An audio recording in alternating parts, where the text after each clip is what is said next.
오늘 본문의 말씀의 배경은 이렇습니다. 이제 예수님께서 세례요한에게 세례를 받으신 직후에 이제 광야로 가셔서 사탄에게 시험을 받으시는 그런 내용을 이제 다루고 있는데요.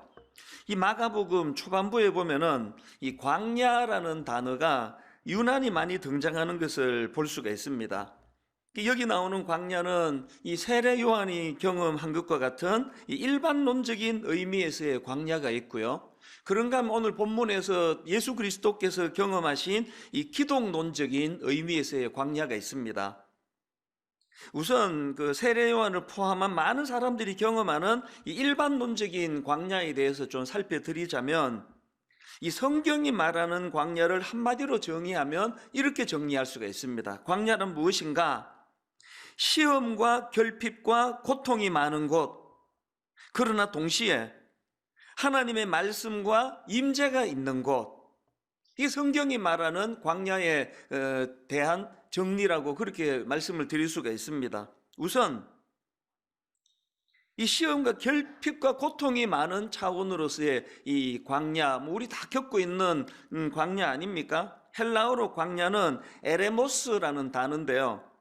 이 단어는 빈들, 또 광야 이렇게 번역되기도 하고, 그런가 하면은 쓸쓸한, 또 적막한, 또 황폐한, 이런 뜻으로도 쓰여지는 단어입니다. 그러니까 광야는 글자 그대로 고독과 결핍의 상징입니다. 이렇게 고통이 많은 부정적인 느낌을 주는 게 이게 광야인데요. 그러나 아까 정리해 드린 것처럼, 그러나 또 다른 한편으로 보면은 이 광야는 하나님의 임재와 말씀이 있는 곳이라는 굉장히 긍정적인 의미도 담겨져 있습니다. 예를 들면 여러분이 잘 아시는 야곱이 경험한 광야가 바로 그런 의미의 광야 아닙니까? 그는 모태신앙인이지만 하나님 의지하기보다는 자기 장교를 의지하고 그 권모술수에 능하고 그런 짓을 저지르다가 부작용이 생깁니다. 그래가지고는 이제 집을 떠나 도망가는 신세가 되었는데요. 그 과정에서 이제 광야를 만나지 않습니까? 창세기 28장 10절, 야곱이 브엘세바에서 떠나 하란으로 향하여 가더니 한 곳에 이르러는 해가 진지라 거기서 유숙하려고 그곳에 한 돌을 가져다가 베개로 삼고 거기 누워 자더니, 그 장면 이렇게 상상만 해도 그 서글프고 처량하지 않습니까? 이게 야곱이 경험한 광야예요. 그런데 놀라운 거는 야곱은 그 절망적인 광야에서 하나님의 임재와 말씀을 경험하는 놀라운 경험을 하게 되는데요. 그게 28장 16절입니다. 창세기 28장 16절. 야곱이 잠이 깨어 이르되 여호와께서 과연 여기 계시거늘 내가 알지 못하였도다. 모태 신앙이고 할아버지가 아브라함이고 다 소용없습니다. 그저 자기 장교를 의지하고 하나님의 말씀을 따르지 않고 그러면 세상 사람보다도 더 못한 자리에 빠지는 게 그게 우리들의 모습이라는 걸 아셔야 됩니다. 그랬던 참 영적으로 초라한 야곱이었지만 그가 광야를 경험했기 때문에, 빈들 아무도 없는 그 삭막한 곳에서의 그런 절망적인 밤을 경험했기 때문에 여호와께서 과연 여기 계시거늘 내가 알지 못하였도다, 이 놀라운 깨달음을 또 얻게 되는 이게 또 야곱이 경험한 광야라는 것입니다. 이런 일이 어떻게 가능하다고요? 제가 앞에서 이 광야라는 단어의 헬라어가 에레모스라고 말씀을 드렸는데, 이 에레모스가 쓸쓸한, 적막한, 황폐한 이런 뜻이 있다고 말씀드리지 않았습니까? 그런데 그 구약 성경의 언어인 히브리어로 이 광야는 미드바르라는 단어예요. 이 미드바르라는 단어는 이 말씀이라는 뜻을 가진 다바르에 해당되는 어원을 내포하는 단어가 미드바르예요. 이 야곱이 경험한 게 딱 이게 미드바르 아닙니까? 그 광야의 이 너무나 그 순기능 중에 하나가 하나님의 말씀과 하나님의 임재를 경험할 수 있는 곳이 광야다. 그래서 어린 왕자로 유명한 프랑스의 소설가 생텍쥐페리가 이런 말을 했습니다. 사막은 죽음과 불모의 장소가 아니라 무한한 영감과 생명의 본질을 품고 있는 곳이다. 이걸 신앙적인 언어로 살짝 좀 정리를 다시 하면은, 광야라는 거는 죽음과 불모의 장소이기도 하지만 또 한편으로는 하나님의 무한한 영감과 생명의 본질을 품고 있는 곳이 광야다. 그렇기 때문에 모든 사람들이 다 피하고 싶은 게 광야지만, 너무나 황량하고 쓸쓸하고 시험이 많은 곳이 광야지만, 그러나 때로 하나님께서는 우리를 강제적으로 광야로 몰고 가실 때가 있습니다. 왜? 거기에 영적으로 유익이 담겨 있기 때문입니다. 이게 일반론적으로 말하는 광야라고 말씀을 드릴 수 있다면, 오늘 본문에서 예수님이 겪으신 광야는 이런 일반론적인 차원의 광야와는 격이 다른 또 다른 의미의 이 기독론적인 광야라는 깊은 의미를 내포하고 있다고 말씀을 드릴 수가 있습니다. 예수님께서 오늘 본문에서 겪으신 이 광야는 한마디로 말하면 이 왕의 승리를 선포하는 차원에서의 광야입니다.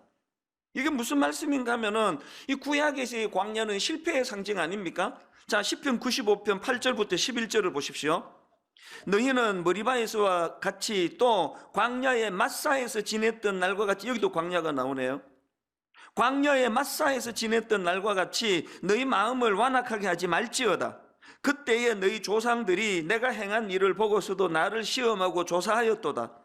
내가 40년 동안 그 세대로 말미암아 근심하여 이르기를 그들은 마음이 미혹된 백성이라 내 길은 알지 못한다 하였도다. 그러므로 내가 노하여 맹세하기를 그들은 내 안식에 들어오지 못하리라 하였도다. 한마디로 말하면 구약의 이스라엘 백성들은 그 광야 기간 동안에 하나님께 불순종하며 하나님을 근심하게 하고 노엽게 만드는 그런 자리에 빠졌기 때문에 구약 이스라엘 백성들에게 있어서 광야는 실패의 장소예요. 근데 오늘 본문에서 예수 그리스도께서는 그 실패의 자리인 광야로 가셔서 사탄을 이기는 승리하시는 왕의 모습으로 그렇게 이 광야를 사용하고 계신다는 겁니다. 여러분, 그 마가복음의 첫 시작인 마가복음 1장 1절 기억하시죠?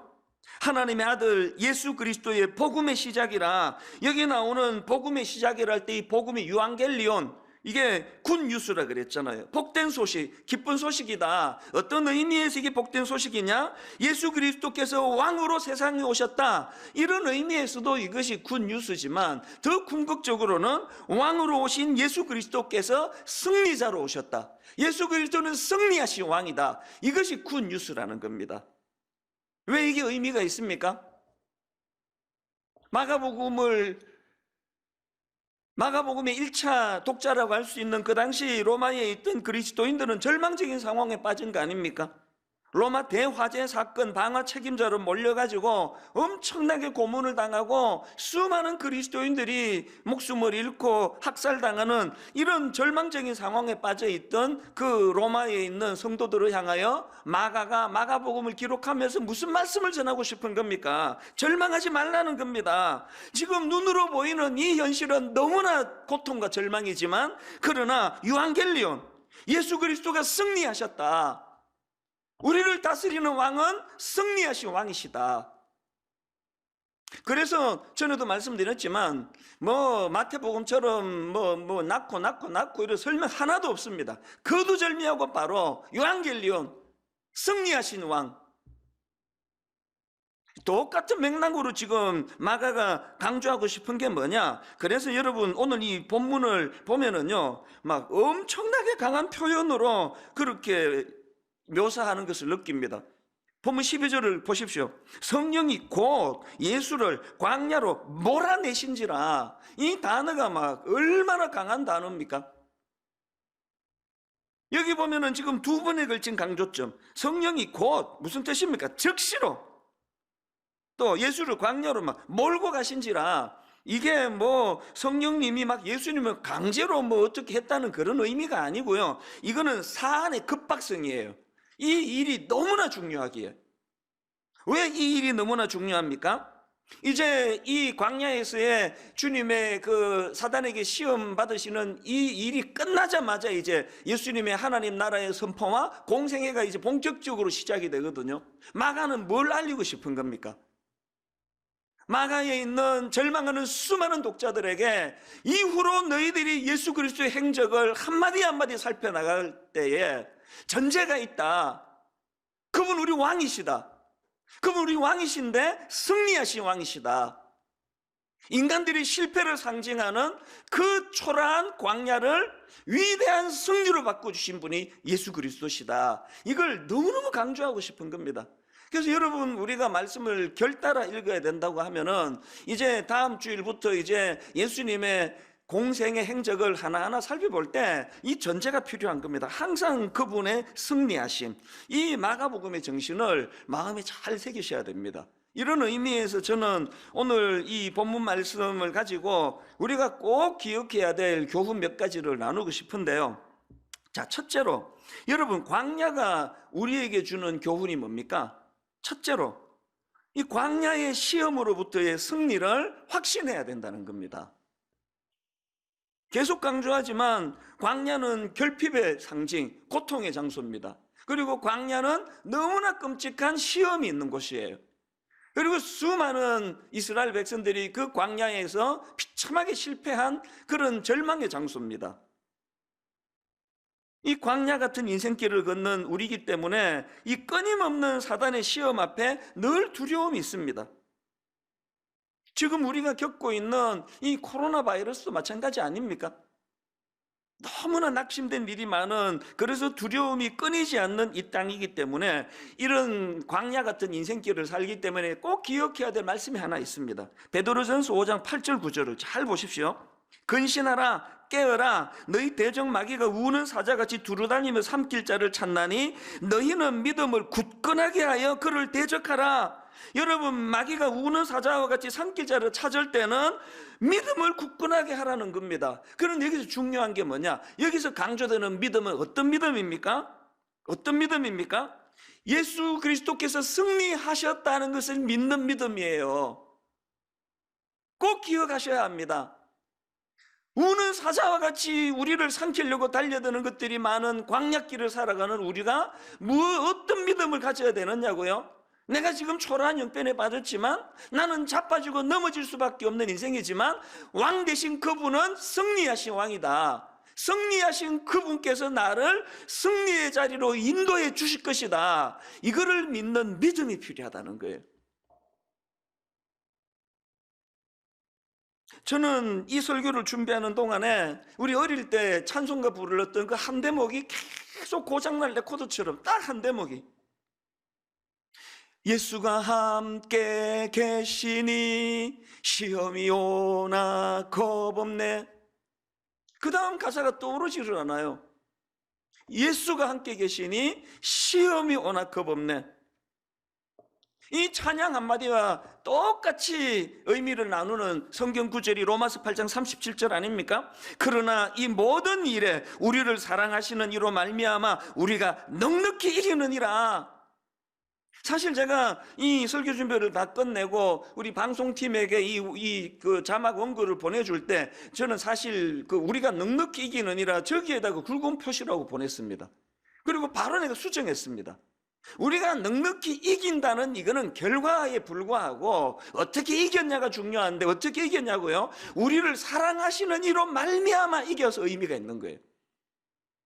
우리를 사랑하시는 이로 말미암아. 이게 제가 계속 고장날 레코드처럼 머리에서 맴도는 그 찬양 한마디, 예수가 함께 계시니 시험이 와도 겁없네, 그거 아닙니까? 여러분, 이기는 거에만 초점을 두는 게 아니라 이길 수 있었던 근원적인 비결, 우리를 사랑하시는 이로 말미암아, 이게 광야의 시험으로부터의 승리에 대한 확신을 가진 자들이 묵상할 수 있는 말씀이라고 저는 생각하고요. 그런가 하면 여기 또 한 가지 더, 지난주에 말씀 기억하십니까? 왕으로 오신 예수 그리스도, 메시아로 오신 예수 그리스도가 사람들이 전혀 상상할 수 없는, 듣지도 보지도 못한 나사렛이라고 하는 그런 아주 비천한 곳에서 주님이 오셨다. 이것이 너무나 생소했다. 그 오죽하면은 나사렛에서 무슨 선한 게 나겠냐고 이런 비아냥 그림을 당할 수밖에 없던 그런 초라한 곳에서 예수님이 오셨다.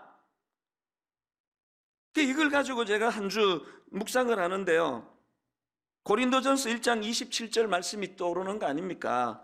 그러나 하나님께서 세상에 미련한 것들을 택하사, 이 나사렛에서 무슨 선한 게 나겠느냐는 이 비아냥거림을 받을 수밖에 없는 나사렛 같은 이런 미련한 것들을 택하사, 하나님께서 세상에 미련한 것들을 택하사 지혜 있는 자들을 부끄럽게 하려 하시고, 그 다음도 보세요.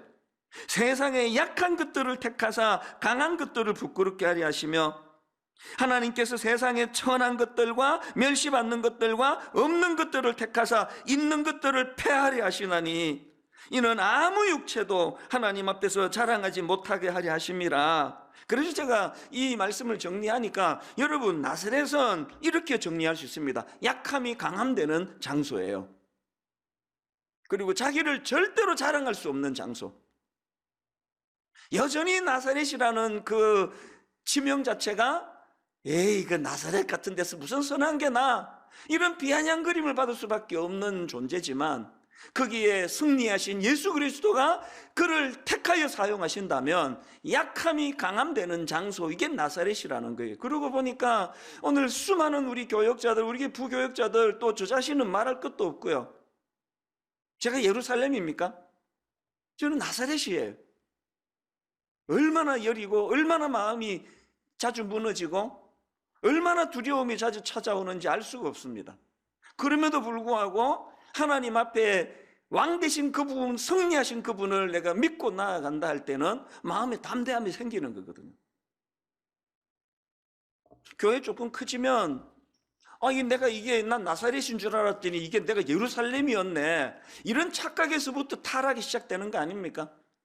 교회가 아무리 커지고 사업이 아무리 잘 되고 아무리 우리 아들이 무슨 좋은 이런 대학을 가고 일이 잘 풀린다 하더라도 우리는 나사렛이에요.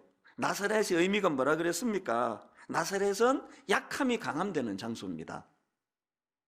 이런 맥락으로 보면은 여러분, 이제 다음 주에 정식으로 살펴보겠지만, 이제 예수님께서 하나님 나라를 선포하시고 이제 그 사역할 일꾼들을, 지금 제자들을 주님이 이제 부르시고 계시는 장면이 나오는데요, 여러분, 그 엄청난 하나님 나라를 세워 나갈 일꾼을 뽑는다면 그 분야의 전략가, 지략가, 대단한 어떤 사람들을 찾아야 되는 거 아닙니까? 가평 우리 마을, 저 지금 공사하고 있는 저기에 어떻게 하면은 가평 우리 마을이 정말로 모든 우리 청년들, 장애인들과 청년들이 저곳에서 활기할 수 있을까를 고민하는데, 수많은 전문가들을 만나고 수많은 전문가들을 만나 자문을 구하고 지금도 그 일을 계속하고 있는데, 여러분, 하나님 나라라고 하는 어마어마한 하나님 나라를 건설하는 일에 쓰임받을 제자들이니까 얼마나 대단한 전략가여야 하겠느냐고요. 그런데 다 아시잖아요. 예수님이 뽑은 사람들은 상상할 수 없는 아무 그런 전략가는 거리가 먼 이름 없는 어부들이에요. 그것도 막 성격도 개팍하고 막 지식도 하나도 없고 무식하게 짝이 없고 이런 사람들만 뽑으시는 게 뭘 의미합니까? 하나님은 예루살렘을 들어서 화려한 예루살렘의 실력을 가지고 일하시는 분이 아니에요. 나사렛처럼 약함이 강함되는 것, 이게 하나님의 전략이에요. 그래서요, 예수님께서 제자들을 뽑으시는 과정을 보면 딱 한마디 하세요. 마가복음 1장 17절을 보세요. 예수께서 이르시되 나를 따라오라. 아니, 지금 하나님 나라 건설을 위하여 사람을 찾는다면 무슨 사업 설명회도 하고 하실 일들에 대한 브리핑도 하고 그래야 되는 거 아닙니까? 다 생략이에요. 다 필요 없고요, 믿음 하나만 있으면 돼요. 승리하신 예수 그리스도를 믿는 믿음, 승리하신 예수 그리스도를 믿고 따라갈 수 있는 믿음 하나만 있으면 된다는 거예요. 왜? 하나님 나라는 상징적으로 예루살렘이 가진 그 화려함으로 일하는 것이 아니라 승리하신 그분을 믿는 나사렛 같은 약한 사람들을 통해서 일을 하신다는 겁니다.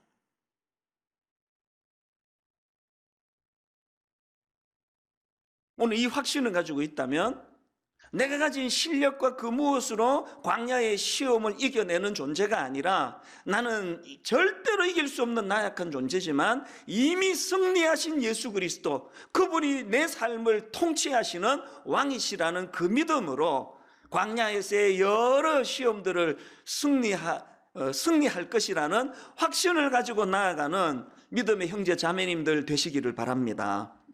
그런가 하면 두 번째로 우리가 광야와 관련해서 기억해야 될 교훈이 하나 더 있는데요, 여러분, 우리는요, 이건 믿어야 돼요. 광야에서는 이 성령님의 인도하심을 받아야 한다는 것, 이걸 우리가 꼭 기억하셔야 됩니다. 여러분, 오늘 본문에 예수님께서 광야에서 시험 받으시기 직전에 무슨 일이 있었습니까? 예수님께서 세례를 받으셨습니다. 그리고 그 과정에서 강력한 성령 충만을 경험하시잖아요. 자, 9절부터 한번 보십시오. 그때에 예수께서 갈릴리 나사렛으로부터 와서 요단강에서 요한에게 세례를 받으시고 곧 물에서 올라오실새 하늘이 갈라짐과 성령이 비둘기같이 자기에게 내려오심을 보시더니 하늘로부터 소리가 나기를 너는 내 사랑하는 아들이라 내가 너를 기뻐하노라 하시니라. 삼위 하나님이 총출동을 하셨습니다. 비둘기같이 임하시는 성령님의 강력한 성령 충만함, 그 충만하신 상태로 광야로 내려가십니다. 그게 12절 13절 본문 아닙니까?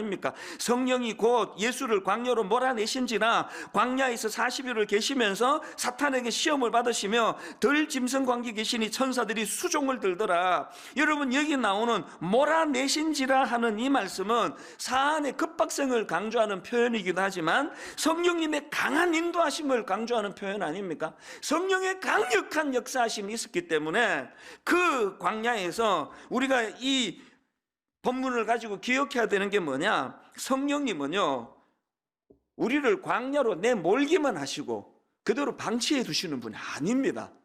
성령님은 우리를 광야로 내몰기도 하시지만 그 광야에서 말씀하시고 지도해 주시고 인도해 주신다는 사실입니다. 사도행전 8장에 나오는 빌립도 마찬가지예요. 자, 8장 26절. 주의 사자가 빌립에게 말하여 이르되 일어나서 남쪽으로 향하여 예루살렘에서 가사로 내려가는 길까지 가라 하니 그 길은 광야라. 여기도 광야가 나옵니다. 일어나 가서 보니 에티오피아 사람 곧 에티오피아 여왕 간다게의 모든 국고를 맡은 관리인 네시가 예배하러 예루살렘에 왔다가 돌아가는데 수레를 타고 선지자 이사야의 글을 읽더라. 빌립이 성령이 빌립더러 이르시되 이 수레로 가까이 나아가라 하시거늘. 어떤 상황인가 하면은요, 26절에 보니까 빌립이 지금 주의 사자의 이끌림으로 가사라는 지역으로 가는 길까지 인도함을 받는데 29절에 보니까 주의 사자가 성령님이시라는 것을 알게 되었다는 겁니다. 알 수 있는 거 아닙니까? 그러니까 빌립은 지금 광야의 여정길에 성령님의 인도하심을 받는데요, 그런데 그곳에서 에티오피아 사람 네시를 만나 복음을 전하는데 여러분 다 아시죠? 너무나 그가 순탄하게 복음을 받아들이는 겁니다. 바로 세례를 받겠다 할 정도로. 이런 일이 어떻게 가능했을까요? 성령님의 인도하심을 받는 사람은요, 그곳이 시험과 결핍이 많은 광야라 할지라도 거기에 이런 능력이 나타난다는 겁니다. 우리는 자꾸 이 광야라는 환경을 탓하지 말고 이 광야, 결핍이 많은 이 광야야말로 빌립처럼 성령의 인도하심이 필요하다. 성령의 가이드를 따라 우리도 영적으로 충만함을 힘입어서 말에 권세가 있고 입술에 권세가 나타나 복음이 증거되는 이런 광야로 이것을 활용하기를 원한다. 이런 갈망이 우리에게 필요하다는 겁니다. 그런가 하면 마지막 세 번째로, 여러분, 이 광야가 우리에게 주는 교훈이 하나 더 있는데 그게 뭐냐 하니까 이 광야의 시험을 사명 준비로 성화시켜야 한다는 것입니다. 저는 예수님께서 이제 공적인 사역, 사명을 감당하시는 공생애를 시작하기 바로 직전에 광야에서의 이 사단의 시험을 이기시는 이 과정을 보면서 마음에 소원이 생기는 겁니다. 하나님, 이 과정, 사명자가 이 절차대로 하기를 원합니다. 오늘 우리가 겪는 시련, 오늘 우리가 겪는 여러 가지 가슴 아픈 광야에서의 무서운 사탄의 공격이 그저 그 공격을 이겨내는 것으로 만족하는 것이 아니라 이 사탄의 공격을 사명 준비의 재료가 되게 하여 주시기 원합니다. 이런 의미에서 이 코로나 바이러스를 놓고 기도할 때마다 두 가지 기도를 당연히 해야 되는 거 아닙니까? 이 코로나 바이러스를 빨리 퇴치시켜 달라고, 빨리 물리쳐 달라는 기도도 필요하지만 그 기도에 덧붙여 가지고 이 시련을 통하여 한국교회가 이제 사명 준비하는 도구로 코로나 바이러스가 쓰여지기를 원합니다. 저는 지금까지 살아가면서요, 어느 한 도시가 어려움을 겪는다, 또 어느 한 지역이 어려움을 겪는다, 이건 내가 간혹 봤지만 지금처럼 막 전 세계가 동시다발로 미국에서, 유럽에서, 아시아에서, 한국에서, 중국에서, 일본에서 전 세계가 동시다발로 이런 난감한 일을 겪는 건 내가 보다가 본 적이 없습니다. 그러면서 두려움이 뭡니까? 이제 이런 동시다발적인 사단의 공격이 점점 많아질 것이라는 그런 두려움이 찾아오는 거예요. 그렇기 때문에 이거 당장 코로나 바이러스 하나 없애달라고 기도하는 건 아무 의미가 없습니다. 내년에 또 온다 그러잖아요. 어떤 전문가들 얘기를 보면은. 이 코로나 바이러스를 없애달라는 이 기도도 하셔야 되지만, 하나님 이것이 내 사명 준비의 도구가, 재료가 되게 하여 주시옵소서. 지난주에 저는 어느 젊은 자매님이 보내준 그 편지 한 통에 굉장히 감동을 했습니다. 내용을 한번 읽어드리겠습니다. 목사님, 저는 간호사입니다. 3주 전쯤 코로나 사태로 대구의 일손이 턱없이 부족하다는 기사를 보고 그 자리가 저의 자리는 아니라고 생각했습니다. 대구에 가고 싶은 마음은 있지만 현재 19개월짜리 아이가 있기 때문에 나는 갈 수가 없지, 이런 생각을 했었습니다. 그곳에 가지 못하는 안타까움은 있었지만 나는 안 가는 게 아니고 못 가는 거다, 그렇게 마음을 덮어두었습니다. 그랬는데 지난 월요일 목사님의 설교를 듣고 이번 주 내내 울음이 그쳐지지를 않습니다. 지난 수천 년의 역사를 돌아볼 때 위기의 상황에서 빛과 소금의 역할을 감당한 기독교인들이 있었기에 지금의 내가, 지금의 대한민국이 있다는 사실이 새삼 새롭게 다가왔습니다. 내가 주인 삼은 예수님의 삶이 희생이신데 나의 삶은 어떠한 것을 돌아보게 되었습니다.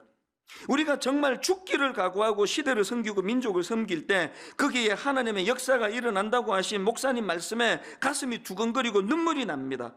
입으로만 떠드는 것이 아닌 누군가의 희생이 있어야 이 사태를 마무리할 수 있다는 말씀에 그 누군가가 누구인가, 이런 질문이 들었고, 만약 이 질문을 예수님이 직접 제게 하신다면 저요 라고 말하고 싶었습니다. 설교 한 편에 이렇게까지 진지하게 반응하는 이 자매를 보면서 제가 너무 감동이 되는 겁니다. 더 감동이 되는 건 이렇게 머리에서 작용으로 끝내지 않고요, 실제로 자기 남편과 상의를 한 겁니다. 그 남편도 참 귀한 분이에요. 아내의 이런 이야기를 흘려듣지 않고 당신 마음에 그런 뜨거움이 있으면 가라, 대구로 가라. 그래가지고요, 이 18개월 된 어린 아기를 그 남편이 지금 강제 재택근무 중이래요. 노는 거 아니잖아요. 일해야 돼요. 그런데 이 18개월 된 아이를 강제 재택근무 중인 남편에게 맡기고, 그리고 또 자기 어머니에게 부탁을 드리고, 그리고는 이제 대구로 선교로 내려가기로 했습니다. 이게 그 편지의 요지예요. 저는 그 젊은 자매님의 편지를 읽으면서 한국교회에 희망이 있다, 한국교회에 소망이 있다, 너무나 곳곳에서 이런 정말 이 말씀에 반응하고 말씀을 이런 사명으로 연결하는, 그것을 실제적인 실천으로 옮기는 이런 사람들이 너무 많이, 제가 미국에 갈 때마다 느끼는 게 그 느낌이고요, 지방에 갈 때마다 느끼는 느낌이 그거고요. 큰 교회 작은 교회 가리지 않고 가는 교회마다 이 자매와 같은 사명으로 무장된 너무나 신실한 그리스도인들을 많이 만나볼 수 있기 때문에 이것이 저에게 기쁨이고 한국교회, 이민교회의 희망이라고 저는 믿습니다. 이런 점에서 저는 또 한 가지 우리 성도님들께 진심으로 감사를 드리는데요, 어제까지 들어온 코로나 바이러스 후원 관련 총액이 약 16억 원이 들어왔습니다. 한 계좌로는 코로나 바이러스 구호 헌금을 드리고, 또 다른 한 계좌로는 코로나 바이러스로 인해 어려움을 겪는 미자립 교회를 돕는 구호 헌금으로 이것을 사용했는데, 감사하게도요, 이 두 계좌번호로 들어온 헌금에 동참하신 건수가 무려 10,000건이 넘습니다. 큰 금액을 헌금하신 몇 분도 계시지만 십시일반으로 대부분이 자기가 할 수 있는 그 자리에서, 저는 이 장면이 너무 눈물이 나는 거예요. 10,000건이 넘는 누군지도 알지 못하는 구호 위에 애쓰는 그분들을 위하여 누군지도 알지 못하는 미자립 교회를 위하여 그렇게 송금을 이치하는 그 손길들이 막 만건이 넘는 이 손길들이 머릿속에 펼쳐지니까 얼마나 이것이 감사한지 모릅니다. 그렇게 여러분들이 정성을 들여서 주신 이 헌금을요, 그 대구 지역 거점 병원인 대구 동산병원, 지난번 설교 시간에도 한번 언급해 드렸던 그 기독교 정신으로 시작한 그 대구 동산 기독병원에다가 문의를 해보니까 이 중증 환자 치료를 위한 장비 구입이나 또 이 환자들을 수용하기 위한 시설 보강이 필요하고, 그리고 의료진들과 자원봉사자들을 위한 방호복과 그들의 임시 거주에 들어가는 여러 가지 부분에 지금 너무나 지금 급히 지금 재원이 필요하다고 그렇게 해서 거기에 팀에서 의논을 해서 4억 원을 거기다가 후원금으로 보내드렸고요. 그리고 지금 나머지 5개 기관을 통해서도 가장 이 일을 통해 수고하시는 의료진과 자원봉사자와 피해 가정을 도울 수 있는 그런 곳으로 이것들을 지금 보내고 있는 중입니다. 이러고 있는데 지난주인데요, 노회에서 연락이 오셨어요.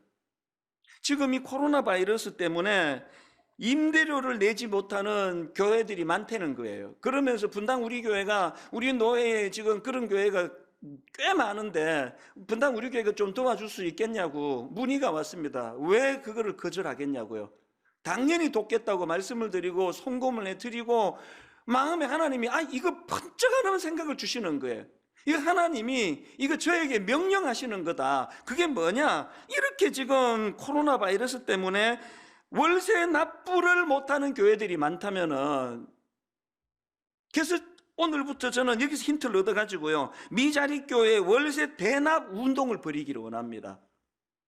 조사해 보니까요, 대략 미자립 교회 그 월세가 한 50만 원에서 70만 원 정도, 물론 뭐 그 이하도 많고 그 이상도 많지만 대략 한 50만 원에서 70만 원 사이가 제일 많더라고요. 그래서 그 팀에서 상의하기를, 이제 만약에 한 교회당 월 70만 원씩 후원하기를 3개월치 그 임대료를 대납을 해준다고 한다면, 이제 그동안 미자립 교회를 위하여 여러분이 해주신 헌금 중에 이제 일부는 또 사용을 하고 아직도 이제 일부는 비축되어 있는데, 이 헌금하고 이미 들어온 헌금하고 앞으로 또 해주실 헌금을 모아가지고 대략 추산을 해보니까 적어도 한 400교회 이상을 섬길 수 있는 거예요.